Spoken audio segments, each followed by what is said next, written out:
باللہ من الشیطان اللعین الرجیم بسم اللہ الرحمن الرحیم رب اشرح لی صدری ویسر لی امری واحلل عقدۃ من لسانی یفقہوا قولی۔ معزز ناظرین و سامعین السلام علیکم ورحمۃ اللہ وبرکاتہ۔ معزز ناظرین و سامعین، پروردگار کی بے بہا نعمتیں ہیں، ان نعمتوں میں سے ایک عظیم نعمت ہے اولاد نرینہ۔ کتنے ہی ایسے لوگ ہیں جن کے پاس اولاد نرینہ نہیں ہوتی اور اس کے لیے وہ کیا کچھ نہیں کرتے، لیکن آج جن کے پاس اولاد نہیں ہے ان کے لیے ایک میں وظیفہ بتانے والا ہوں، اور یہ بتایا کس نے ہے؟ خود امام محمد باقر علیہ السلام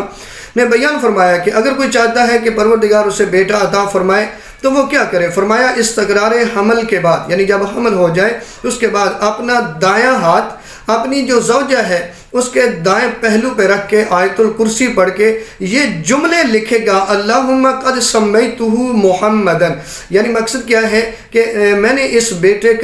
بچے کا نام جو ہے وہ محمد رکھ دیا ہے۔ تو پروردگار ان کو جو ہے وہ بیٹا عطا فرمائے گا، لیکن روایت کہتی ہے پھر جب بچہ پیدا ہو، بیٹا پیدا ہو جائے تو اس کے نام کے ساتھ محمد لازمی ہونا چاہیے، وگرنہ نقصان ہوگا۔ آپ نے کیا کرنا ہوگا کہ جب حمل ہو جائے تو اس